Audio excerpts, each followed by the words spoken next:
No, a tu ñaña darás.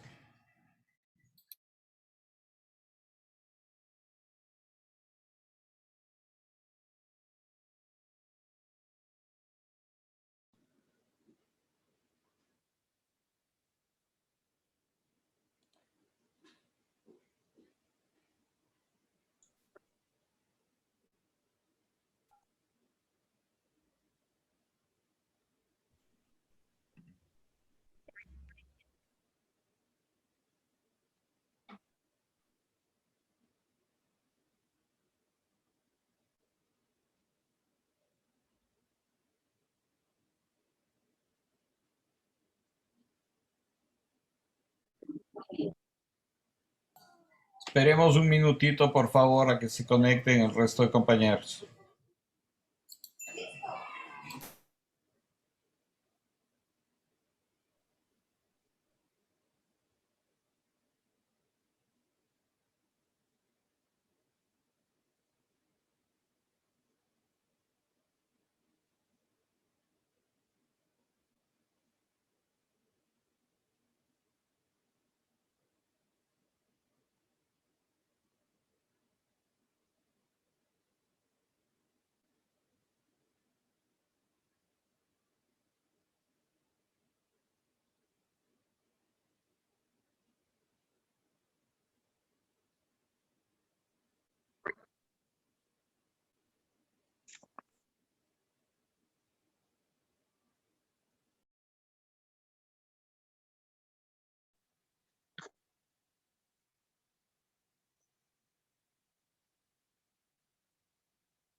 Bien, les comentaba que Vicente Ferraz en el año 2000 regresa a Cuba a intentar eso, hacer un documental en donde se sepa cómo hicieron este trabajo, ¿no?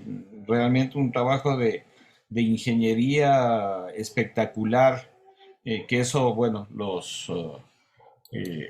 soviéticos en eso siempre han sido adelantados, ¿no? Tienen muy buenos matemáticos y, y en la carrera espacial, inclusive ellos fueron los primeros en poner en órbita una nave espacial, ¿no? Entonces, sí, tienen una muy buena infraestructura y conocimiento científico, entonces como para hacer esto, ¿no?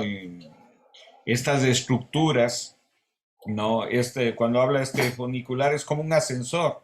Entonces es interesante porque, como les comentaba, el camarógrafo que llevaba la cámara llega hasta un punto, coloca la cámara, sube la cámara, él también subía, no, sube la cámara, se desliza y después él coge nuevamente la cámara en la fábrica esta de tabaco y comienza eso, a ver lo de la bandera, pero después que ve la bandera lo coloca en unas rieles y la cámara sigue a través de esas rieles. Es espectacular cómo realmente hicieron esta filmación, ¿no? Pero lo que les decía, o sea, más allá de eso, lo que nos deja de enseñanza todo este trabajo es que uno lo primero que tiene que hacer es la historia.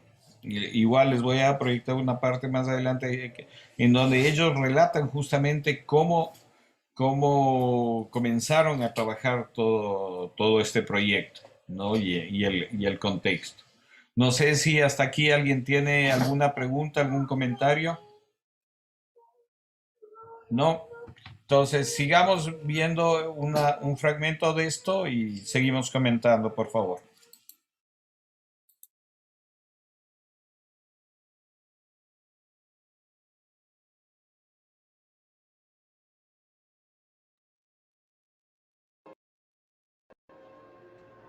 Yo todavía me estoy preguntando qué película es la que ellos querían hacer. Ellos dijeron que ellos querían hacer una película poética, que ellos querían hacer como un gran poema épico y el aliento romántico y el aliento de pasión estaba. estaba sin necesidad de forzarlo, estaba en el país, estaba en nosotros, estaba en mí. Yo estaba en ese momento en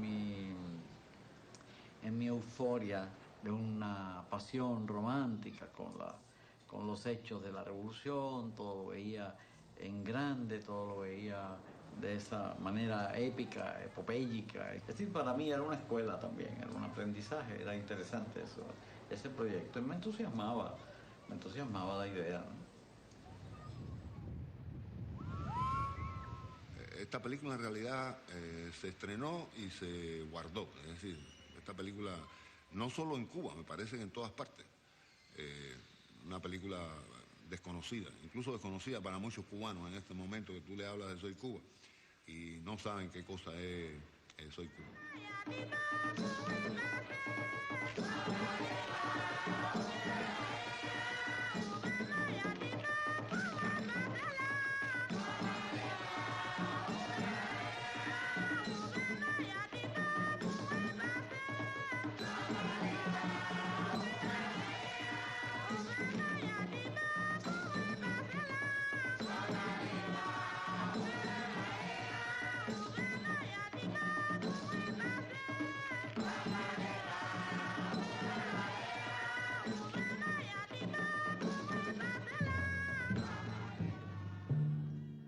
Para entender os motivos que fizeram esse filme ficar tanto tempo desconhecido no Ocidente, comecei procurando essa história nos arquivos do Instituto Cubano de Artes e Indústria Cinematográfica. Mas foi lá que acabei entrando numa grande viagem em espiral ao passado, aos primeiros anos da Revolução Cubana e da criação de uma nova cinematografia na América Latina.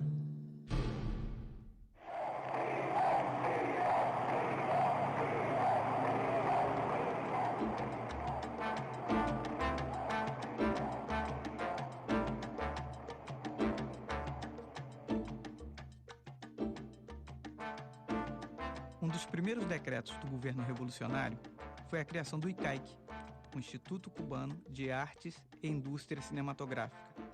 Isso foi em março de 1959, apenas 3 meses depois da chegada dos rebeldes à Havana.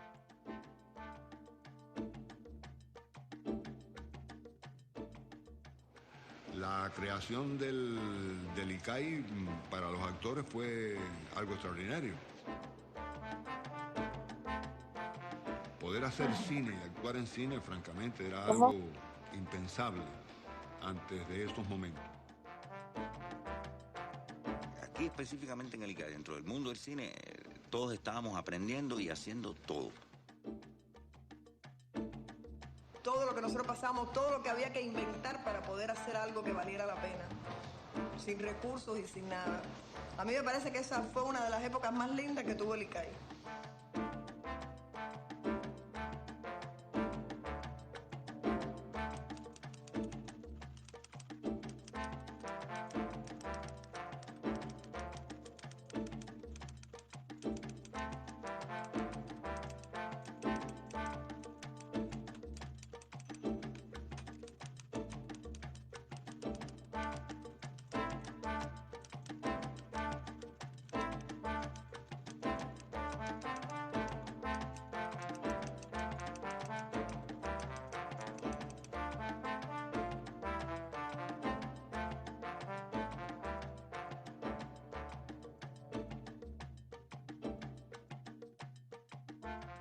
No final de 1960, com a câmera Mitchell, de que o Che Guevara tanto falou, filmaram histórias da Revolução de Tomás Gutiérrez Aleya, mais conhecido como Titón, o principal cineasta cubano. Era o ICAIC e seus jovens cineastas recriando no cinema a luta revolucionária. Bueno, eran los primeros tiempos de nuestro cine, eran tiempos de fundación, todos nos sentíamos fundando, al fin teníamos la oportunidad de echar a andar una cinematografía.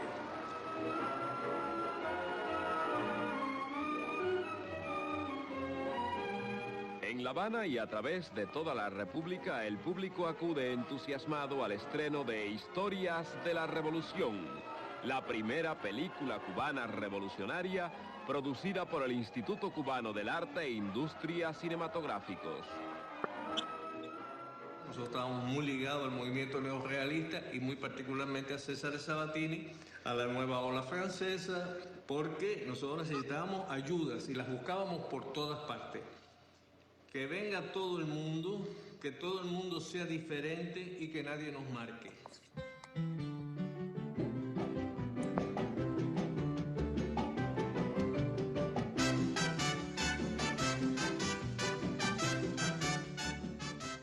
Neste momento, os acontecimentos em Cuba e a paixão pela Revolução atraem a atenção de intelectuais, artistas e principalmente cineastas de todo o mundo.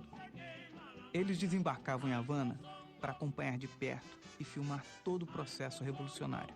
Nos visitaban Chris Marker y Gerard Philippe, y venía Joris Stevens y Agnès Varda. Era el instante en el que todo el mundo se volcaba hacia una esperanza, hacia una nueva posibilidad de vida y de cambio.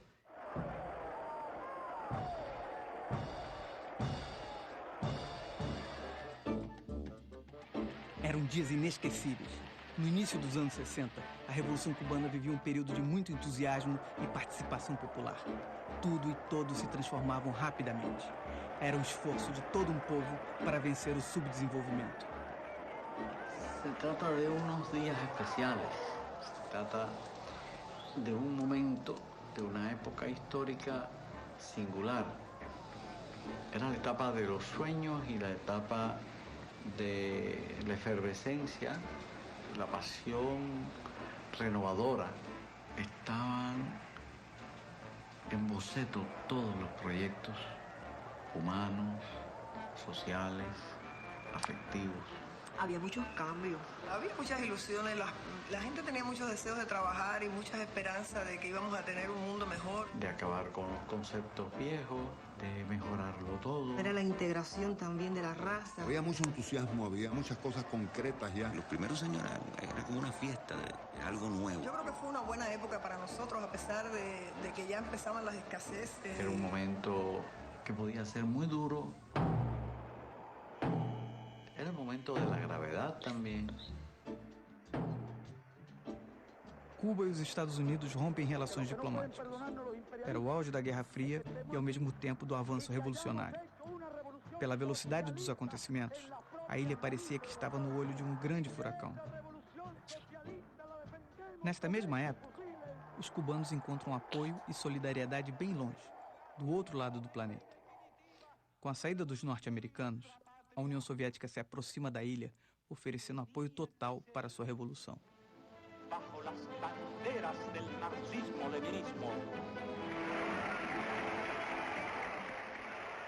Eran tiempos en que aparecieron nuevos amigos cuando otros desaparecieron y la relación con la Unión Soviética era algo que se iniciaba y de lo que no teníamos ninguna experiencia. Nuestro objetivo era echar a andar el cine cubano y no otro.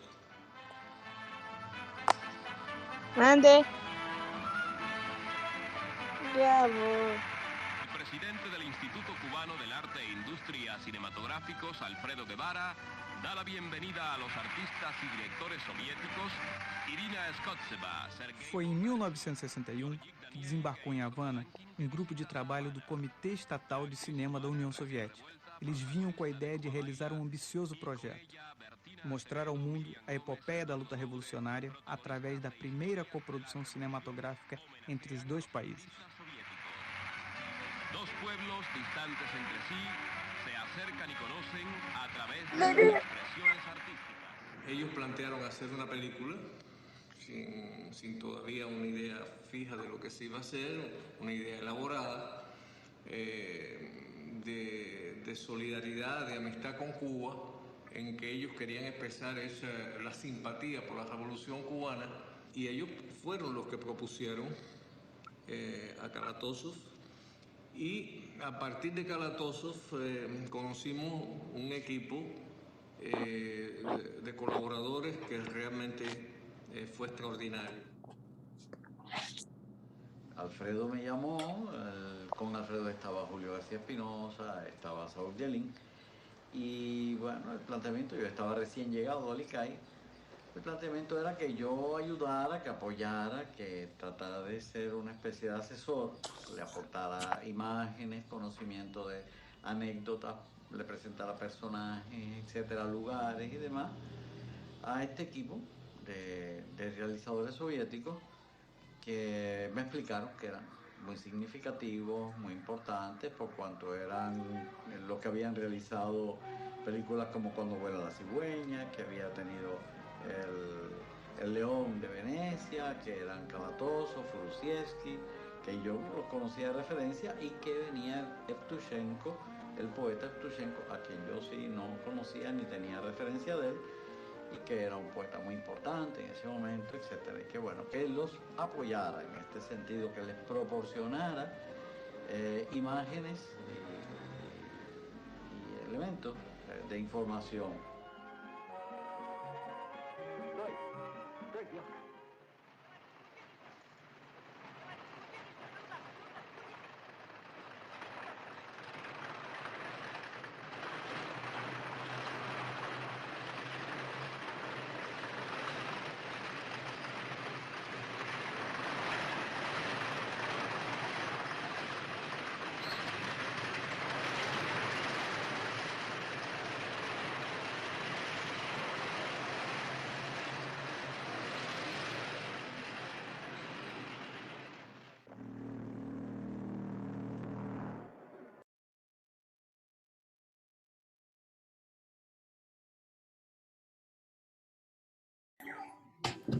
Fíjense que ya en la película anterior de Kalatozov ya utiliza el plano secuencia, ¿no? Eso que les decía, la referencia de la cámara en función del personaje, no el personaje en función de la cámara, sino la cámara en función del personaje. Acá una de las cosas que yo siempre criticaba en televisión aquí en el Ecuador cuando se hacía es que a los actores, por ejemplo, instalaban las luces y en vez de las secuencias, las escenas, es decir, a ver, el actor tiene que moverse de acuerdo a cómo él siente la escena y todo eso, le decían, no, no, párate aquí donde te da la luz. Entonces, no, esos son errores que muchas veces se cometen en las producciones, ¿no? Cuando es al contrario, o sea, uno tiene que seguir al actor, tiene que seguir al personaje y no al revés. Igual las marcaciones que uno da a los actores son marcaciones generales, pero nunca le puedes decir a un actor, a menos que ya dependa realmente del plano, párate aquí y muévete para este lado, ¿no? Pero más bien es, como les decía, tiene que ser todo orgánico, o sea, el personaje haciendo su papel y la cámara o todo el dispositivo en función del personaje, ¿no? Otra cosa interesante que por eso también quiero que vean este documental, como les digo, al final les voy a dar la dirección donde pueden revisarlo, es, fíjense en este documental que habla específicamente sobre un tema concreto sobre la película, pero nos da todo un contexto, o sea, nos da todo un contexto en dónde se realizó esto, cuáles son la situación económica, política, social, ¿no? Y así es como se deben hacer también los documentales, ¿no? Muchas veces acá los documentales solo damos referencia de ciertas cosas, pero no profundizamos en los temas. Johanna, ¿nos quieres decir algo, por favor? Sí, Carlos, yo te quería hacer una pregunta con el tema de la lengua. ¿Cómo, si en el documental, bueno, comenta algo respecto a la lengua? Porque, bueno, en este link que nos pasaste, los personajes hablan en castellano, pero tiene un subtítulo, que están las letras en inglés, y a la vez también hay una voz, como que comenta arriba, creo que es ruso. Eso quería consultarte Sí, al respecto sí, de eso. es que A ver, es la copia que pude conseguir, digamos, liberada, en donde puedan todos acceder, ¿no? De Soy Cuba. No, hay otros sitios, pero que son sitios de pago, o sea, que puedes verla en español sin todo esto, pero son sitios de pago. En este sitio es el único que encontré, pero con ese problema que está con subtítulos en inglés y doblada al ruso. No, pero sí se escucha un poco la voz en español de fondo, ¿no? Sí, pero la versión original, o sea, cuando se estrenó en castellano. Sí, por supuesto, en Cuba se estrenó en castellano y supongo que en la Unión Soviética se estrenó doblado al ruso, Claro. ¿no? Entonces sí, eso fue así. Pero ya les digo, esta copia fue la única que conseguí así, o en este sitio liberada, pero era una copia con subtítulos en inglés y doblada al ruso, ¿no? Entonces dije, bueno, por lo menos para verlo. Ahora, en sitios estos de pago, donde pagas para ver películas, sí se puede conseguir la película eh, en español sin los subtítulos y tampoco sin este doblaje. Un poco lo que les decía, el asunto de este documental que me interesa también que vean, es que cómo contextualiza todo lo de la revolución y cómo se va dando este proceso, ¿no? Es bien interesante, ¿no? Cómo se da. Otro asunto a tomar en cuenta es que dentro del equipo soviético no solo viene el director, el camarógrafo, metieron un poeta. Uno dirá, ¿qué tiene que ver un poeta con el cine? Y no, ellos desde un inicio querían hacer eso, un poema visual, ¿no? Entonces, ¿qué es lo que hicieron? Buscar a su mejor poeta, como dicen ahí, de la Unión Soviética, y lo trajeron. ¿Y qué buscaron también en Cuba? ¿Quién era, digamos, el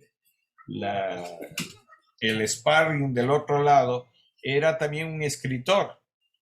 Barnett es un escritor muy reconocido en Cuba y en América Latina, y él fue el co-guionista de este guión de Soy Cuba, ¿no? Él era muy joven, o sea, todo el mundo en esa época estaba muy joven, ¿no? Con ganas de hacer cosas nuevas, como lo relatan ahí mismo en el documental. Entonces, pero es bien interesante ese proceso de creación. ¿No? Ustedes se van a dar cuenta al ver todo el documental eso, cómo se va construyendo este trabajo. Fíjense en que ellos llegan en el año 60 o 61, ¿no? O sea, tuvieron como 2, 3 años de preparación de un proyecto. Y muchas veces es así. No es que un proyecto ya se lo hace en un año, no, lleva años preparar un proyecto. El mismo Ciudadano Kane, no es que él lo filmó de corrido, él comenzó su proyecto en el 39, casi 2 años después terminó el Ciudadano Kane. Y así son los proyectos. Hay una película latinoamericana, que no sé si han visto, La Estrategia del Caracol, de Sergio Cabrera, que él se demoró 5 años en filmar este proyecto, ¿no? Porque no tenían plata y eso, entonces cada fin de semana o cada 15 días que tenían un poco de plata filmaban un plano. Y durante 5 años filmaron esto, pero es una maravilla porque uno cuando ya ve la película no nota estos pasos de tiempo, ¿no? O son parte ya orgánica de la producción. Bien, hasta aquí, ¿hay alguna pregunta, algún comentario que quieran hacer?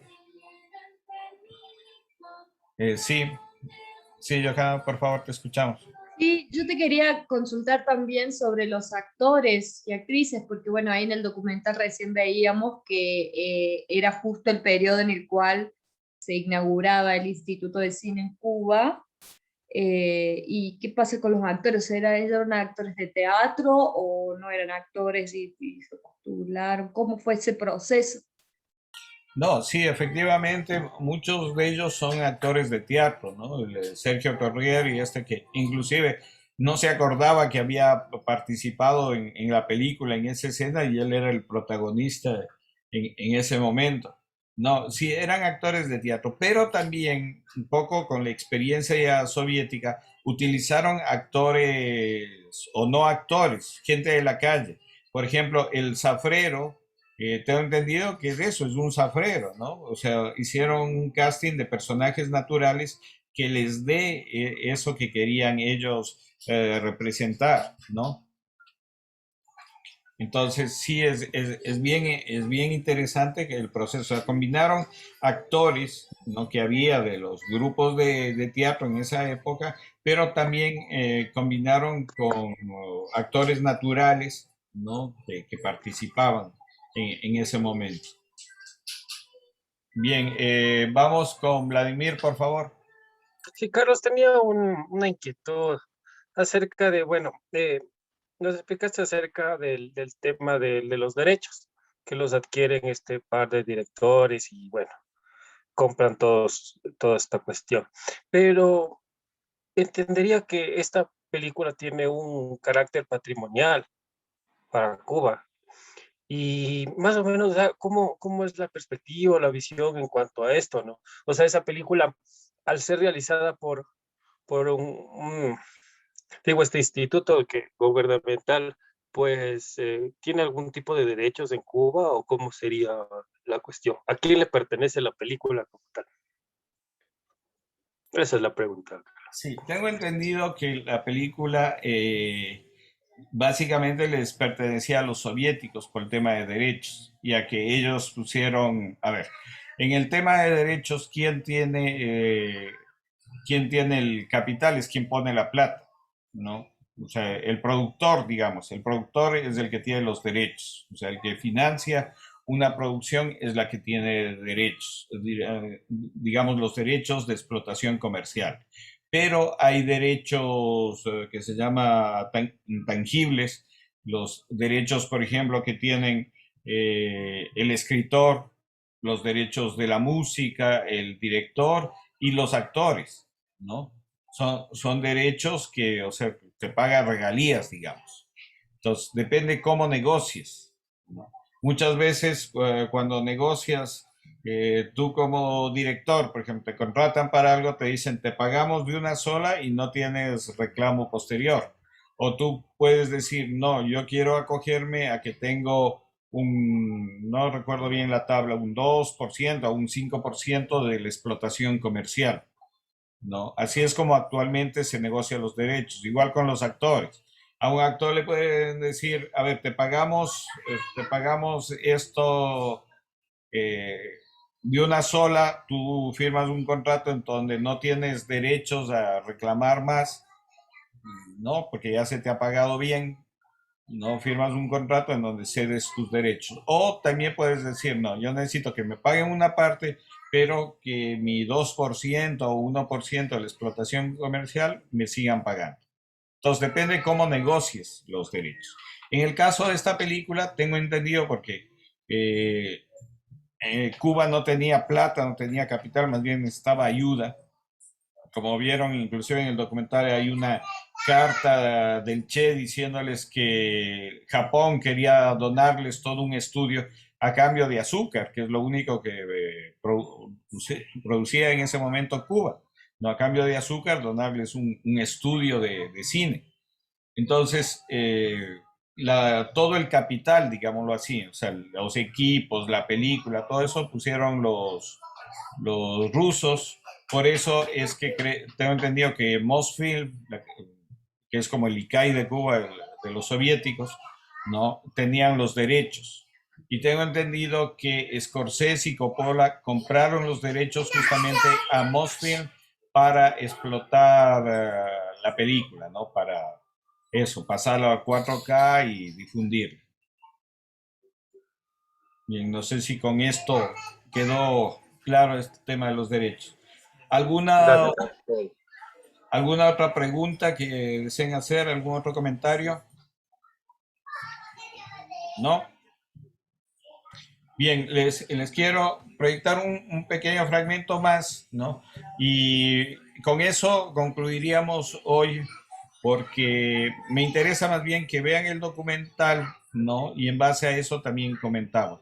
Es importante, por ejemplo, este es un caso sui generis, en el sentido de que hay la película y hay un documental de cómo se hizo la película, ¿no? Entonces me parece bien, bien interesante poder tener esa visión también del documental para poder apreciarlo mejor.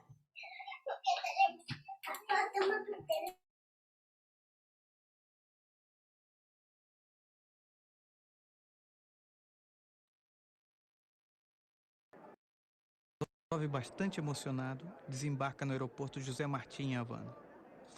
Como todos os cineastas que chegavam a Cuba naquele momento, ele e o resto da equipe, que vinham da distante e fria União Soviética, se surpreenderam ao ver de perto uma revolução nos trópicos, no coração do Caribe.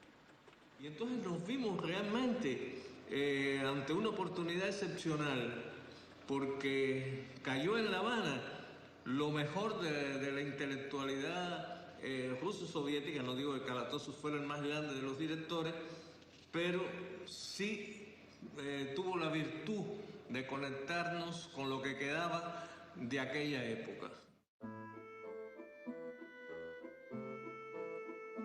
Мы не знали много о кубинской истории, мы не знали ее культуры, мы не знали толком вообще, где эта страна находится. И когда мы попали в нее, это был большой сюрприз для всех. Все были удивлены, что кубинская революция казалась нам более гуманной. Мы не знали, как она происходила, и нам говорили, что это была революция с гуманным лицом, что, собственно говоря, было пролито гораздо меньше крови, чем предполагается во всех революциях ее проливать.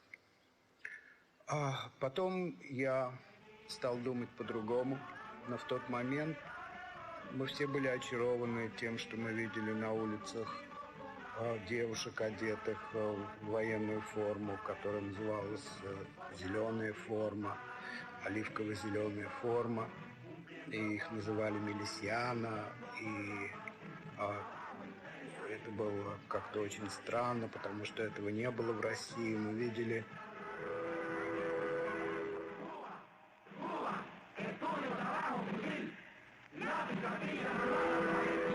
En la película había tres personas clave.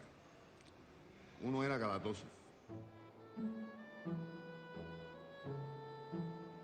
Otro era Brusevsky, el director de fotografía, que además hacía la cámara, muchas veces. Y el otro personaje fundamental era Belka.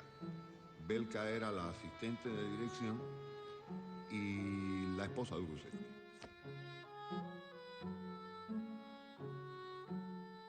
Yo creo que ellos venían con una gran ingenuidad, con un gran romanticismo, y con una gran voluntad de hacer algo, pero pensaban que iban a hacer algo grandioso.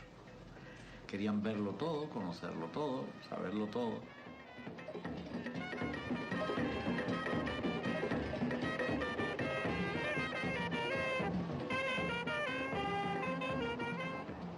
Tenían detrás un background que era la revolución de ellos y quizás estaban midiendo la revolución cubana por los mismos parámetros de ellos, aunque ellos hablaban siempre de algo nuevo, de algo fresco, de algo renovador, y pensaban que iban a hacer algo grandioso. Ellos no llegaron con una idea fija, ellos llegaron a ver cómo elaborar un guión. Y empezaron por querer conocer Cuba, por hablar con todos nosotros, con otras personas, con artistas, con escritores, en fin. Hicieron una especie de bojeo de la isla, de su cultura, del mundo en que ellos iban a filmar. Mas compreender o Caribe e a sua cultura tão distante da alma eslava era um desafio e tanto para os soviéticos, principalmente para Kalatozov.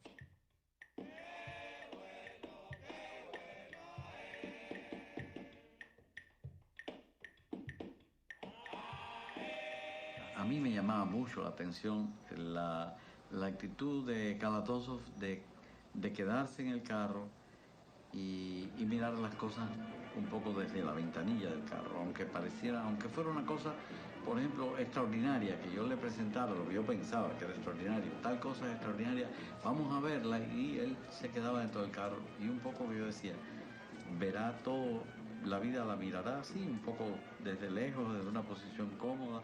Yo le decía a Lázaro, el chofer, este hombre no se baja del carro para nada, uno le enseña cosas interesantes y él ni abre la puerta, estaba muy cómodo en el Cadillac. Foi aí que Henrique radicalizou. Levou Kalatozov ao único lugar onde os soviéticos poderiam encontrar, em uma só noite, a alma e as raízes de Cuba. Ох ты, мой родный, какая тут все красиво, как они все сделали. Смотри, что делают. Вот там, смотрите, Перл, как они танцуют. Колдовство. Это есть культура Кубы, это есть культура Карибов.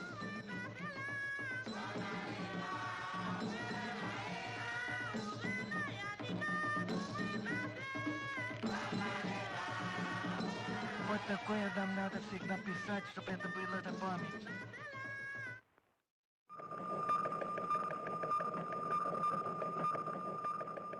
Em outubro de 1962, depois de quase um ano preparando o filme, uma notícia tomou de surpresa toda a equipe de filmagem. O anúncio da instalação de mísseis soviéticos em território cubano leva os Estados Unidos a decretarem um bloqueio naval contra a ilha. Cuba é o centro de uma crise mundial que quase leva as duas superpotências a uma guerra nuclear. Y nuestra, de todos, de los revolucionarios, de los patriotas, será la misma suerte. Y de todos será la victoria, pátria ou morte. Os acontecimentos de outubro repercutiram profundamente em Kalatozov. Como um Quixote moderno, ele acreditava que não faria apenas um filme, mas um grande manifesto cinematográfico contra a agressão norte-americana. Я сделаю фильм на Кубе. И это будет ответ мой и всего советского народа против железного занавеса, этой жестокой агрессии американских империалистов.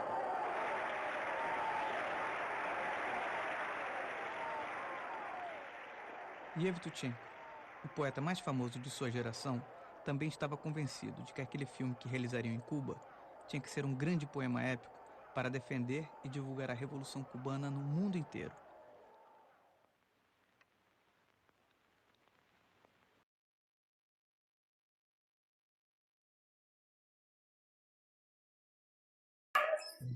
Bien, el documental dura igual que una película, 1 hora y media. Así que más bien les voy a pasar el link para que puedan revisarlo. Como les decía, quedaríamos, si no tienen alguna pregunta, algún otro comentario, la clase hasta aquí. Igual no se olviden de las tareas, ¿no? Y el día lunes igual les pasaría lo de la siguiente semana.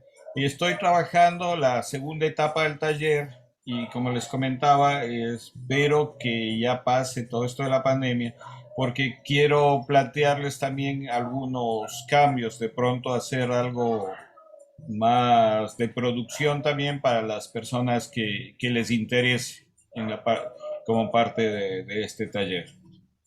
Bien, si no tienen ninguna otra pregunta, ningún otro comentario, igual agradecerles por su participación y nos vemos la próxima semana. Que tengan una buena noche. Gracias. Igualmente, profe. Gracias. Gracias, profe. Gracias, Carlos. Buenas noches a todos. Gracias. Gracias, compañeros.